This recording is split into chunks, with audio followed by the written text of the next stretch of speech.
A very good morning and welcome to our daily devotion. Today we'll be looking at Proverbs chapter 9 verse 13 to 18. So first நம்ம ஒரு சின்ன overview மாதிரி பார்த்துட்டு அதுக்கடுத்து ஒரு சின்ன டேக்அவே எடுக்க போகிறோம். ஸோ ஓவர்வியூ என்னது? ஸோ இந்த செக்ஷனில் வேர்ஸ் 13 வந்து சிம்பிளாக என்ன சொல்கிறாரு சோலமன், முட்டாள்தனமாக இருக்கிறது வந்து லவுடாக இருக்கும், ரெக்லெஸ்ஸாக இருக்கும், இக்னரண்ட்டாக இருக்கும். அதாவது முட்டாள்தனமாக இருக்கிறது தான் நல்லா பளிச்சுன்னு தெரியும்னு சொல்கிறாரு. அதுக்கடுத்து வேர்ஸ் 14 to 15 என்ன சொல்கிறாருன்னா, முட்டாள்தனம் வந்து ஒரு சிட்டியில் வந்து வெயிட் பண்ணும். அது எப்படி வெயிட் பண்ணுமா, ஸ்டோலன் வாட்டர் இல்லைன்னா சீக்ரெட் பிரெட் மாதிரி வந்து நம்மளை இழுக்கிற மாதிரி ஒரு டெம்ப்டேஷனோட வெயிட் பண்ணும். அதுக்கடுத்து கடைசியில் என்ன சொல்கிறாரு, those who follower time with death. அதாவது யார் அந்த முட்டாள்தனத்துக்கு வந்து ஃபாலோ பண்ணி முட்டாள்தனத்தோட டெம்ப்டேஷனில் விழுந்து ஃபாலோ பண்ணி போகிறாங்களோ, முட்டாள்தனத்தின் வழியில் போகிறாங்களோ, இறுதியில் அவர்கள் மரிப்பார்கள் என்ன சொல்லி முடிக்கிறார். ஸோ இதிலேருந்து நம்ம என்ன டேக்அவே, இது வந்து நம்ம போன பல நாட்களில் பார்த்தது சிமிலர் தான். என்ன சொல்லுவோம், இதுக்கு முன்னாடி நிறைய வாட்டி பார்த்ததுன்னா விஸ்டமோட வழியில் போகிறது தான் பிளெஸ்ஸிங் அண்ட் ஒரு நல்ல வாழ்க்கையை தரும். இதில் வந்து சிமிலர் அப்படியே ஆப்போசிட்டாக என்ன ஸ்ட்ரெஸ் பண்ணுறாரு, முட்டாள்தனம் வந்து என்ன சொல்கிறாரு, நம்ம இதுக்கு முன்னாடி பார்த்த மாதிரியே தான். ஃபஸ்ட்டு என்ன சொல்கிறாரு, முட்டாள்தனம் வந்து நம்மளை நல்லா டெம்ப் பண்ணும். முட்டாள்தனம் வந்து நம்மளை வந்து என்ன பண்ணும், நல்லா இழுக்கும், நல்லா டெம்ப் பண்ணும். ஆனால் அதே மாதிரி சிமிலராக என்ன சொல்கிறாரு, முட்டாள்தனத்தின் பாதையில் நடக்கிறவன் இறுதியில் அது result will face the consequences. So key verse இதில் என்னென்னா வேர்ஸ் 18, இது இங்கிலீஷில் என்ன சொல்லியிருக்காங்க, but he does not know that the deed are there that a guess are in the depths of Sheol.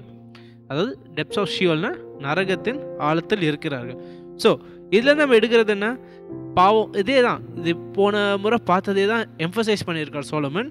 சின் வந்து அட்ராக்டிவாக இருக்கும், பாவம் வந்து அட்ராக்டிவாக இருக்குது, இப்படி முட்டாள்தனம் மாதிரி. ஆனால் இப்போ பார்க்க வந்து நல்லா இருக்கும், இப்போ வந்து வசதியாக இருக்கிறது வந்து லாங் டேர்மில் வந்து நம்மளுக்கு அழிவு கொண்டு வரும்.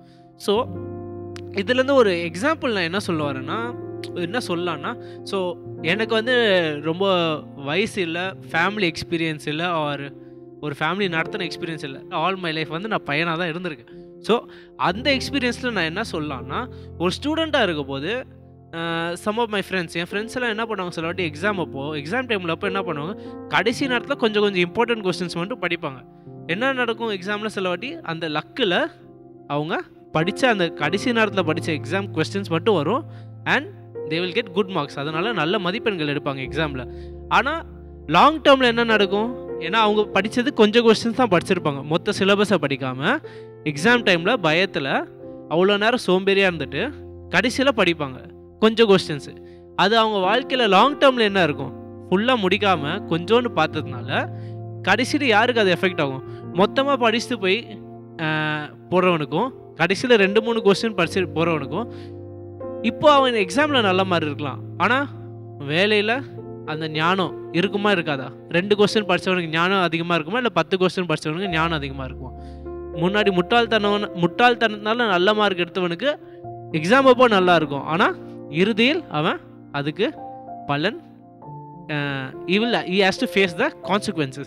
ஸோ சிமிலராக அதே மாதிரி தான். ஸோ உங்கள் லைஃப்பில் அந்த மாதிரி இருக்கலாம். நிறைய பேர் ஷார்ட் கட்ஸு அது டெம்ப் பண்ணும் நம்மளை. ஷார்ட் கட்ஸ் ஓகே இது ஈஸியாக இருக்கும், இந்த மாதிரி ஈஸியாக இருக்கும்னா நம்மளை டெம்ப் பண்ணும். அந்த வழி த வே ஆஃப் த ஃபாலி சொல்லுவாங்க. ஸோ அந்த மாதிரி வழியில் நம்மளுக்கு நல்ல எந்த தப்புன்னு தோணாது, ஏன்னா இதுதானே சின்ன விஷயம் தானே நம்ம போவோம். ஆனால் அதுக்கப்புறமா நம்ம பின்னாடி வந்து சோலமன் என்ன சொல்கிறாரு, we will have to face the consequences there. அதாவது இதோட பின்விளைவுகள் வந்து நம்ம லேட்டராக ஃபேஸ் பண்ணுவோம்னு சொல்கிறார். ஸோ அதான் மெயின் டேக் வேணா, பாவம் அதாவது முட்டாள்தனமும் பாவமும் கம்பேர் பண்ணி அட்ராக்டிவாக இருக்கும், ஆனால் இறுதியில் நம்ம அதுக்கு பலன் கொடுத்தே ஆகணும்.